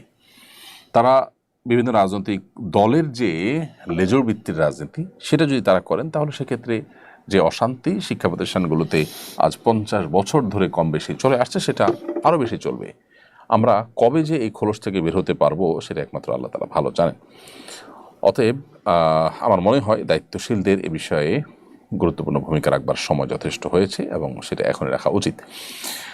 আপনি সম্প্রতি নিউজিল্যান্ড সফর করেছেন, সেখানকার অভিজ্ঞতা কি আমাদের সঙ্গে শেয়ার করবেন? নিউজিল্যান্ড সফরের অভিজ্ঞতা হলো যে সেখানে আলহামদুলিল্লাহ আমাদের প্রবাসী বাংলাদেশি ভাইদের বেশ সুনাম আছে। পৃথিবীর অন্য অনেক দেশের চাইতে নিউজিল্যান্ডে মুসলিমরা আলহামদুলিল্লাহ তুলনামূলক ভালো আছেন। সেখানে সরকার, দায়িত্বশীল যারা আছেন তারা মুসলমানদের প্রতি অন্য অনেকের মতোই হিংসাত্মক দৃষ্টিতে দেখেন না। এটা অনেক বড় একটা অ্যাডভান্টেজ বলতে পারি, অনেক বড় একটা ভালো দিক আমরা বলতে পারি আলহামদুলিল্লাহ সেখানকার। এবং সেখানে বিশেষ করে ক্রাইস্ট চার্চের ঘটনার পর মুসলিমদের দাওয়াতি কাজের অপরচুনিটি অনেক বেড়েছে। সেগুলোকে আমাদের সদ্ব্যবহার করা উচিত, সুযোগগুলোকে কাজে লাগানো উচিত। আর এর বাইরে আলহামদুলিল্লাহ একটা সুখী দেশ, তুলনামূলকভাবে অনেক বেশি নিরাপদ, কোয়াইট অ্যান্ড সাইলেন্ট একটি সমাজ, একটি দেশ। সে দেশে আল্লাহর দিন যদি মানুষের মধ্যে চলে আসে, যে মানুষগুলো দুনিয়াতে সুখে আছে তারা আখিরাতেও সুখে থাকবে, জান্নাতে যাবে, সেই প্রত্যাশা আল্লাহ তাআলার কাছে। এবং সেটার জন্য উপযোগিতা এবং পরিবেশ যেন তৈরি হয়, আমাদের দাওয়াতি কাজ করা দরকার। আল্লাহ আমাদেরকে সে তৌফিক দান করুন। রামিসা ফেরদাউস লিখেছেন, অজু করে নামাজ পড়ার পর অনেক সময় দেখি আমার দাঁতের খাবারের ক্ষুদ্র কণা আটকে আছে, এতে কি আমার নামাজ হবে? বোন রামিসা, আপনি অজু করার পর যদি ক্ষুদ্র কণা আপনার দাঁতে লেগে থাকে এবং সেটা এতটাই ক্ষুদ্র যে একটা চনাবুট এর চাইতেও ছোট ক্ষুদ্র, তাহলে এর কারণে আপনার রোজার কোনো অসুবিধা নেই, যদি এটা পেটেও চলে যায়। আর যদি আটকে থাকে আর আপনি এটা বের করে ফেলে দেন তাহলে তো কোনো অসুবিধাই নেই, সাইজ যাই হোক না কেন। এরপরে রোমাইয়া রিমু আপনি লিখেছেন, আমার 7 ভরি স্বর্ণ আছে, কোনো রূপো নেই, হাতে নগদ কোনো টাকা জমা নেই, কিন্তু জিপিএফ ফান্ডে প্রায় 2 লক্ষ টাকা আছে। এক্ষেত্রে জাকাতের বিধান কী হবে? জিপিএফ ফান্ড যেটা বাধ্যতামূলক কেটে নেওয়া হচ্ছে, যেটা আপনি আসলে পাচ্ছেনই না, বেতন থেকেই রেখে দেওয়া হচ্ছে, আপনি এখনও বুঝেই পান নাই, সেটা জাকাত আপনাকে দিতে হবে না যতদিন পর্যন্ত আপনি এটা বুঝে না পান। আর যেটা আপনি যে কোনো সময় ভাঙতে পারেন, চাইলে নিতে পারেন, এরকম যদি হয় তাহলে সেটার জাকাত আপনাকে দিয়ে যেতে হবে। এরপর প্রশ্ন হলো, তারাবি পড়ানোর পর টাকা নেওয়ার বিধান কি?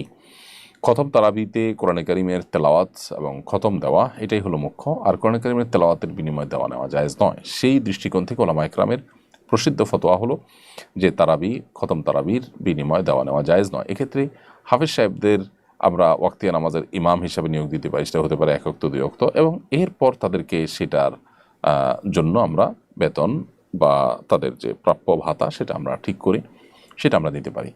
এটাও যাতে ছলছাতুরি টাইপ না হয় সেটা আমাদের নিশ্চিত করা দরকার।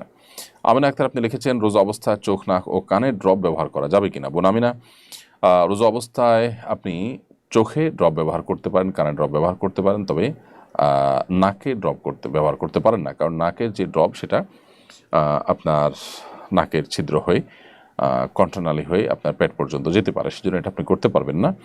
আর চোখ এবং কানের ড্রপ এটা আপনি ব্যবহার করতে পারবেন, কারণ বিশুদ্ধ মত অনুযায়ী, গবেষণা অনুযায়ী চোখ এবং কানে যে ড্রপ ব্যবহার করা হয়ে থাকে সেটা আমাদের পেটে যাওয়ার সম্ভাবনা একেবারেই ক্ষীণ। এর মধ্যে একটা তো আছে যে পেটের সাথে যাওয়ার কোনো কানেকশনই নেই, যার কারণে এগুলো আপনি ব্যবহার করতে পারবেন। খাদিজা আপনি লিখেছেন বিগত রমজানের কাজা রোজা না রাখলে কি সামনে রমজান রোজা হবে না। বোন খাদিজা, এমন কোনো কথা নেই যে বিগত রমজানের কাজা রোজা না রাখলে রমজান রোজা হবে না। রমজান রোজা আপনি রেখে ফেলবেন এবং রমজানের পরপরই বিগত রমজানের যে কাজা রোজাগুলো রয়েছে সেগুলো দ্রুততার সাথে আপনি রেখে ফেলবেন। নাসরিন আক্তার সৌরভ আপনি লিখেছেন কিভাবে মোবাইল ফোনের প্রতি আসক্তি কমানো যায়।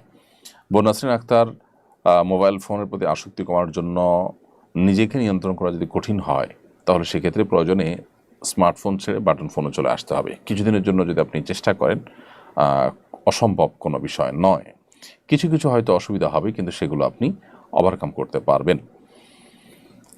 এমডি মারুফ বিল আপনি লিখেছেন সাহরি খেতে না পারলে কি রোজা হবে। সাহরি খেতে না পারলেও রোজা হবে। কোনো কারণে কেউ সাহরি খেতে পারলো না তার মানে তিনি রোজা রাখবেন না, ব্যাপারটা কিন্তু তা নয়। অনেকে আছেন যে সাহরি খেতে না পারলে তিনি ভেঙে পড়েন যে কীভাবে রোজা রাখবেন। আসলে এতটা দুর্বল হওয়া, এতটা হীনমন্য হওয়া মুসলমানের সাজে না। এই জন্য সাহরি খেতে না পারলেও আমি রোজা রাখলে আমার সেই রোজা যে একেবারে আমার জীবনহানি করে ফেলবে, আমি মরে যাব, এরকম তো না। এই জন্য হিম্মত করা দরকার। তাছাড়া সাহরি খাওয়াটা এটা রমজানে রোজার একটা সুন্নত আমল। এর ফলে রোজার মূল স্ট্রাকচার ফরজ বা ওয়াজিব তো আর ছুটছে না, যার কারণে আপনার রোজা হয়ে যাবে। এমনি ওসমান গনি লিখেছেন রোজা না রাখতে পারলে কি তারাবি পড়া যাবে। কোনো কারণে কেউ রোজা রাখতে পারলেন না, অসুস্থতার কারণে সফরে আছেন, তারাবি পড়তে পারবেন। রোজা না রাখতে পারলে তারাবি পড়া যাবে না, ব্যাপারটা এরকম না। আমরা অনেকে রোজার সাথে তারাবিকে এমনভাবে রিলেট করে ফেলেছি যে রোজা না রাখলে বোধহয় তারাবি আর পড়া যাবে না, অথবা কেউ তারাবি না পড়লে তার রোজা হবে না, এরকম কোনো বিষয় নয়। আসলে রোজা একটি ইবাদত আর তারাবি আরেকটা ইবাদত। নবী করিম সাল্লাল্লাহু আলাইহি ওয়াসাল্লাম বলেছেন মান কামা রমাদান ঈমানান ওয়া ইহতিসাবা গফিরা লাহু মা তাকাদ্দামা মিন যামবি। যে ব্যক্তি ঈমান এবং ইখলাসের সাথে সিয়াম পালন করবে তার পূর্বের সমস্ত গুনাহ মাফ করে দেওয়া হবে। ঠিক একই হাদিসে নবী সাল্লাল্লাহু আলাইহি ওয়াসাল্লাম আরও বলেছেন যে ব্যক্তি ঈমান এবং ইহতিসাব বা ইখলাসের সাথে তারাবি সালাত আদায় করবে, আল্লাহ তাআলা তার পূর্বের সমস্ত গুনাহ মাফ করবেন। ছোটোখাটো গুনাহের কথা মিন করা হয়েছে। তো এই জন্য আপনি কোনো কারণে রোজা রাখতে যদি নাও পারেন, তারাবির সময় হলে আপনি তারাবি পড়ার সুযোগ সামর্থ্য থাকলে অবশ্যই আপনি তারাবি পড়বেন। এমডি সুরুজ্জামান ইসলাম সাকিব আপনি লিখেছেন এক বক্তা বলেছেন কোরআন ওযু ছাড়া ধরা যাবে না, আপনি কি বলেন। দেখুন, ওযু ছাড়া কোরআন ধরা যাবে না, এটা সঠিক কথা। এবং এ ব্যাপারে যদি আপনি বিস্তারিত জানতে চান, মাওলানা এমদাদুল হক একজন আলিম আছেন চুয়াডাঙ্গার, তিনি ওযু ছাড়া কোরআন স্পর্শ করার বিধান, এই টাইপের, আমি হুবহু নামটা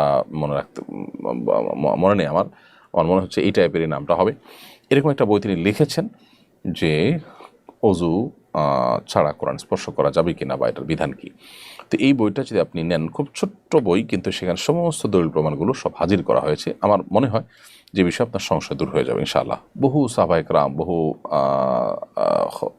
সালাফে সালেহিন, বহু হাদিস দ্বারা এটি সুসাব্যস্ত এবং প্রমাণিত যে কোরআন এটা স্পর্শ করার জন্য আপনার ওযু থাকা প্রয়োজন। তবে হ্যাঁ, মুখস্থ কোরআন তেলাওয়াতের জন্য ওযু থাকার প্রয়োজন নেই। এরপরে প্রশ্ন হলো রোজা অবস্থায় ইনসুলিন গ্রহণ করা যাবে কি না। রোজা অবস্থায় ইনসুলিন গ্রহণ করা যাবে, কারণ যে ইনসুলিনটা আমরা গ্রহণ করি সেটা আমাদের আসলে পাকস্থলীতে বা পেটের ভেতরে যায় না, খাদ্যের কাজ দেয় না, এটা জাস্ট চামড়ার নিচে এটি থাকে, যার কারণে এই ইনসুলিন আপনি রোজা অবস্থায় গ্রহণ করতে পারবেন। কিছুদিন আগে উত্তরায় এক ব্যক্তি কিশোর গ্যাংয়ের হামলার শিকার হন। এ সময় তার নারীর সঙ্গী ঢাল হয়ে তাকে বাঁচান। সোশ্যাল মিডিয়ায় সবাই নারীটির প্রশংসা করে, স্বামী অন্তপ্রাণ স্ত্রী ভেবে সবাই সাধুবাদ দেয়, পরে জানা যায় যে সে নারীটি লোকটির প্রকৃত স্ত্রী নন। প্রকৃত স্ত্রী ভিডিও বক্তৃতার মাধ্যমে খোলাসা করেন। শরীয়তের আলোকে এরকম ত্রিশঙ্কু অবস্থা সম্পর্কে আপনার মন্তব্য জানতে চাই। চমৎকার প্রশ্ন। দেখুন, আমাদের দেশে যে হারে পরকীয়া বেড়ে চলেছে, আমাদেরকে নতুন করে ভাবতে হবে যে আমরা পশ্চিমা সংস্কৃতিকে যে আমদানি করছি নাটক সিনেমার নাম দিয়ে, বিভিন্ন নাম দিয়ে, বিনোদনের নামে আমরা সে সমস্ত সংস্কৃতি আমদানি করে আমাদের সমাজ ব্যবস্থাকে যে ধ্বংস করে ফেলছি, আমাদের পরিবার, আমাদের দাম্পত্য সম্পর্কগুলো যে ভেঙে খান খান হয়ে যাচ্ছে, এবারে আমাদেরকে ভাবতে হবে। এবং এ ধরনের পরিস্থিতি থেকে উত্তরণের জন্য আমাদের সবাইকে ঐক্যবদ্ধ হতে হবে যে আমরা ভিনদেশী এই সমস্ত অপসংস্কৃতিকে আমরা ওয়েলকাম করব না। আমরা বিনোদনের নামে এই সমস্ত হারামে গা ভাসাবো না। যদি সেটা আমরা না করতে পারি, তাহলে সেক্ষেত্রে পৃথিবীর অনেক দেশ যেরকম তাদের পরিবার ব্যবস্থাপনা ভেঙে পড়েছে, আমরা বোধহয় সেই ধ্বংসের দিকে আমরা পা বাড়াবো, যেটা আমাদের ভালো কোনো পরিণতির দিকে আমাদেরকে নিবে না। এ হলো এ বিষয়ে আমার মন্তব্য। তাছাড়া কিশোর গ্যাং ইত্যাদির অত্যাচার বেড়েছে, এটা দীর্ঘ কয়েক বছর যাবৎ আমাদের দেশে চলে আসছে। এগুলো নিয়ে আইনের শাসন খুব বেশ ভালোভাবে হওয়া দরকার। শিশুর সংজ্ঞা দিয়ে আপনার সাধারণত আমরা এ ধরনের অপরাধগুলো আপনার অনেক বেশি হওয়ার ক্ষেত্রে ভূমিকা রাখছে নিজেদের অজান্তে হয়তোবা। শিশুর সংজ্ঞাটাকে আরও ঠিক করে, অথবা আইনের যে মাইলপ্যাচ আছে সেগুলো সংশোধন করে হলেও এদেরকে আইনের আওতা আনা উচিত এবং দৃষ্টান্তমূলক শাস্তি হওয়া উচিত। তাতে ইনশাআল্লাহ এই ধরনের পরিস্থিতি আশা করা যায় নিয়ন্ত্রণে আসবে। মহিলারা কি পিল খেয়ে মাসিক বন্ধ রেখে রোজা রাখতে পারবেন? মহিলারা পিল খেয়ে মাসিক বন্ধ রেখে রোজা রাখতে পারবেন যদি তাদের শরীরে বড় কোনো ক্ষতির আশঙ্কা না থাকে। যদি বড় কোনো সাইড এফেক্ট হতে পারে এরকম মনে হয়, তাহলে সেক্ষেত্রে নিজের শরীরকে ক্ষতি করে ধ্বংস করে আপনি এটা করতে পারেন না। আল্লাহ বলেছেন, ওয়ালা তুলকু বিআইদিকুম ইলা তাহলুকা, তোমরা নিজেদেরকে ধ্বংসের দিকে ঠেলে দিও না। বিধায় নিজেদের ক্ষতি করে এরকমটি করা উচিত হবে না। আর এমনিতে যদি ক্ষতির কোনো আশঙ্কা না থাকে তাহলে এটি করতে পারেন। কিছুদিন আগে এক প্রখ্যাত সাবেক চিত্রনায়িকা আক্ষেপ করে বলেছেন, বাবা মা আমাকে হাফেজ বানাতে পারতেন, ডাক্তার ইঞ্জিনিয়ার বানাতে পারতেন, তা না করে তারা আমাকে নায়িকা বানিয়েছেন। স্পষ্টত তিনি নায়িকা হওয়াটাকে ভালো মনে করছেন না। একজন তথাকথিত সফল নায়িকার এই মনস্তত্ত্বকে কীভাবে ব্যাখ্যা করবেন? খুবই চমৎকার একটি প্রশ্ন এবং প্রয়োজনীয় একটি প্রশ্ন। এই নিউজটি আমারও চোখে পড়েছে।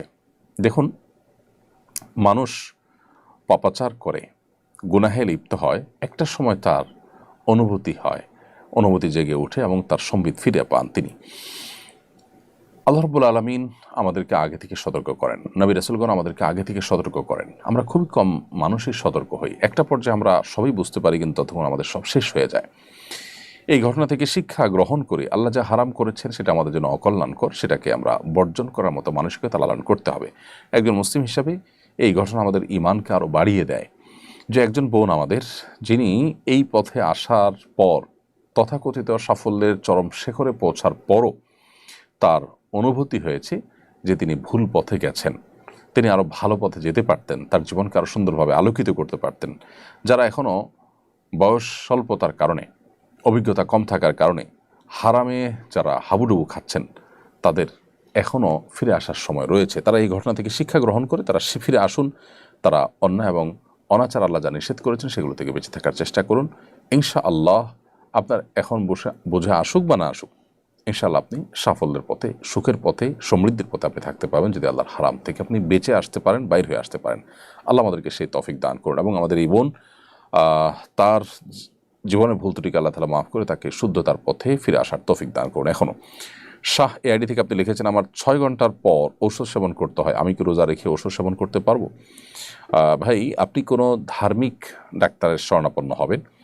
যে ওষুধটা আপনার 6 ঘন্টা পর সেবন করতে হয় সেটা আপনি 12 বা 14 ঘন্টা পর সেবন করার অপশন থাকার কথা, ডোজ বাড়িয়ে দিয়ে বা অন্য কোনো উপায়ে আপনি অবশ্যই রোজা রাখার চেষ্টা করতে হবে। যদি আল্লাহ না করুক এমন কোনো অসুবিধা হয় যে আপনি ওষুধ না নিলে মারা যেতে পারেন, এই লেভেলের যদি অসুস্থতা হয় তাহলে সেক্ষেত্রে ভিন্ন কথা, কিন্তু সেই লেভেলের সম্ভাবনা তো খুবই কম থাকে, সে ধরনের রোগী তো খুব কম থাকে। সো 6 ঘন্টা পর যে ওষুধ নিতে হয় সেটার প্রয়োজনীয় ডোজ আপনি বাড়াবার জন্য ধার্মিক অভিজ্ঞ ডাক্তার কাছে যাবেন, যিনি রোজার গুরুত্ব বুঝেন। তিনি ইনশাআল্লাহ আশা করে যে আপনাকে একটি ভালো সুরাহা দিতে পারবেন। এরপর প্রশ্ন হলো, গ্রামে অনেক মসজিদে তারাবির নামাজ 4 রাকাত পর সালাম ফেরানো হয়, এক সালামে 4 রাকাত পড়া উচিত কিনা? না, 1 রাকাতে 4 রাকাত তারাবি যদি কোথাও পড়ে থাকে কেউ, এটা অবশ্যই সঠিক নয়। কারণ নবী করিম সাল্লাল্লাহু আলাইহি সাল্লাম বলেছেন, সালাতুল লাইলি ওয়ান নাহারি মাসনা মাসনা, রাত এবং দিনের নামাজগুলো দুই রাকাত করে, নফল সুন্নত যে নামাজগুলো আছে, নফল নামাজগুলো বিশেষ করে এগুলো সব দুই রাকাত করে। তাছাড়া তারাবির নামাজ দুই রাকাত করেই হলো সুসাব্যস্ত। 4 রাকাত এক সালামে পড়াটা সাব্যস্ত বা প্রমাণিত নয়, বিধায় কোনো মসজিদ এটা যদি করে থাকে সেটা অবশ্যই ভুল। ইতিকাফের ফজিলত, তাৎপর্য এবং বিধিবিধান জানতে চাই। নবী করিম সাল্লাল্লাহু আলাইহি সাল্লাম রমজানের শেষ দশকে মসজিদে অবস্থান করতেন, ইতিকাফ করতেন। ইতিকাফ মানে হলো মসজিদে শেষ দশকের জন্য বা একটা নির্দিষ্ট সময়ের জন্য নিজেকে আটকে ফেলা, আবদ্ধ করে ফেলা এবং সেখানে আবদ্ধ থেকে ইবাদতবন্দেগীতে মশগুল থাকা, এটাই হলো ইতিকাফ। ইতিকাফের তাৎপর্য, ইতিকাফের ফজিলত অপরিসীম। নবী সাল্লাল্লাহু আলাইহি সাল্লাম রমজানের রোজা ফরজ হওয়ার থেকে তার ওয়াফাত পর্যন্ত কোনো বছর জীবনে তিনি ইতিকাফ ছাড়েন নাই। ইতিকাফের তাৎপর্য বোঝার জন্য মনে হয় এইটুকুই যথেষ্ট, যে আমল নবী সাল্লাল্লাহু আলাইহি সাল্লাম জীবনে কখনো ছাড়েননি সেটা কত গুরুত্বপূর্ণ হতে পারে। এই জন্য রমজানের শেষ দশকে আমাদের ইতিকাফ করা উচিত। ইতিকাফের নিয়ত করে যখন আমরা মসজিদে ঢুকবো, সেক্ষেত্রে আমরা 20 তারিখ সূর্য অস্ত যাওয়ার আগে আমরা 20 রমজান সূর্য অস্ত যাওয়ার আগে আমরা মসজিদে প্রবেশ করব এবং চাঁদ দেখার সংবাদ শোনার পর, ঈদের চাঁদ দেখার সংবাদ শোনার পর আমরা মসজিদ থেকে বের হব। এর মধ্যে একান্ত নিরুপায় হলে, যেমন ওয়াশরুম ইত্যাদির জন্য, অজু ইত্যাদির জন্য মসজিদ থেকে বের হতে পারি আমরা। আর না হলে খাবার যদি কেউ আনার মতো লোক থাকে তাহলে সেটার জন্য আমরা বের হব না। আর যদি আনানোর মতো কোনো লোক না থাকে, কোনো ব্যবস্থা না থাকে, তাহলে শুধুমাত্র বাইরে যেয়ে খেয়ে আবার দ্রুততার সাথে আমরা ভিতরে প্রবেশ করতে পারি। এভাবে আমরা ইতিকাফ করব, পুরো সময় বাদবন্দিতে আমরা মশগুল থাকার চেষ্টা করব। আহমদ সাজিম আপনি লিখেছেন, দিনের বেলা ঘুমানোর পরে স্বপ্নদোষ হলে কি রোজা ভেঙে যাবে? রোজাদার ব্যক্তি দিনের বেলা যদি তিনি ঘুমিয়ে পড়েন এবং দিনের বেলা যদি তার স্বপ্নদোষ হয়, তাহলে এর ফলে তার সিয়াম ভঙ্গ হবে না, তার রোজা ভঙ্গ হবে না, কারণ এটা তার হাতে নয়। তবে ইচ্ছাকৃত বীর্যপাত ঘটালে সেটি অবশ্যই রোজা ভঙ্গের কারণ হবে, স্ত্রী সবাসকৃত রোজা ভঙ্গের কারণ হবে, সেটি বলাই বাহুল্য। কিন্তু স্বপ্নদোষ হলে যদি বীর্যপাত হয়ও, তার ফলে তার রোজা ভাঙবে না, তবে গোসল ফরজ হবে, সেই হিসাবে তিনি গোসল করে নামাজ আদায় করবেন। আমানতের টাকার জাকাত দেওয়ার বিধান কি? এ টাকার জাকাত কে দিবে? আমানতের টাকা যিনি আমানত রেখেছেন তিনি মালিক, অতএব তিনি জাকাত দিবেন। যার কাছে রেখেছেন তিনি টাকার মালিক নন, বিধায় তাকে জাকাত দিতে হবে না। পাঞ্জেগানা মসজিদে ইতিকাফ করা যাবে কিনা? হ্যাঁ, পাঞ্জেগানা মসজিদে ইতিকাফ করা যাবে। ইতিকাফের জন্য জুমা মসজিদ হওয়া শর্ত নয়, তবে মসজিদ হওয়া শর্ত। যে জায়গাটা আসলে মসজিদ, অর্থাৎ মসজিদের মর্যাদা পাচ্ছে, যে জায়গাটা নামাজ আদায়ের জন্য নির্ধারণ করা হয়ে গেছে, ফিক্সড করা হয়েছে, নির্দিষ্ট করা হয়েছে স্থায়ীভাবে, সেই জায়গাটা মসজিদ হিসাবে মর্যাদা পাবে। কেউ ওয়াকফ করে দিল, সেটা পাঞ্জেগানা মসজিদ হতে পারে, জুমা মসজিদ হতে পারে। এখন প্রশ্ন হলো, পাঞ্জেগানা মসজিদ যদি ইতিকাফ করে তাহলে জুমার নামাজের জন্য কি করবে ইতিকাফকারী? উত্তর হলো, জুমার নামাজের জন্য তিনি বের হয়ে জুমা মসজিদে যাবেন, জুমা নামাজ পড়ে আবার তার ইতিকাফের জায়গায় তিনি ফিরে আসবেন। এভাবে তিনি জুমাও আদায় করবেন, আবার ইতিকাফও আদায় করবেন। অনেকেই বলে রমজান মাসে নাকি মুর্দারা বাড়িতে আসে, এটা কতটুকু সত্য? রমজান মাসে মুর্দারা বাড়িতে আসে মর্মে যে কথা প্রচলিত আছে আমাদের সমাজে, সেটা একেবারেই ভুল এবং ভ্রান্ত কথা, এর কোনো বাস্তবতা নেই, নিছকই মন গড়া কথা। বিধায় এখান থেকে আমরা যথাসম্ভব মন গড়া কথা থেকে আমরা বিরত থাকার চেষ্টা করব। প্রিয় দর্শক,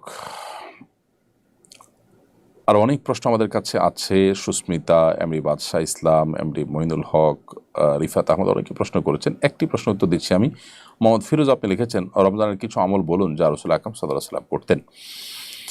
ভাই ফিরোজ, আপনার এই প্রশ্ন উত্তর আমি বলতে চাই যে এ বিষয়ে আমাদের 1-1.5 ঘন্টার ভিডিও বক্তব্য আছে। গত কয়েক বছর ধরে আমরা বিভিন্ন জায়গায় এই বিষয়ে কথা বলার চেষ্টা করছি। সেটা হলো রমাদান কেন্দ্রিক স্পেশাল আমল, নবী সাল্লাল্লাহু আলাইহি ওয়াসাল্লাম থেকে বর্ণিত কোরআন হাদিসের আলোকে সাব্যস্ত আমলগুলো কি, সেগুলো আমরা বিভিন্ন বক্তব্যে তালিকা আকারে তুলে ধরার চেষ্টা করেছি। এই বছর প্রথমবারের মতো আমরা সেগুলোকে একত্র করে একটা ছোট পুস্তিকা, 48 পৃষ্ঠার একটা পুস্তিকা আপনাদেরকে উপহার দেওয়ার চেষ্টা করেছি, যার নাম দিয়েছি আমরা মাহে রমজানের 27 আমল।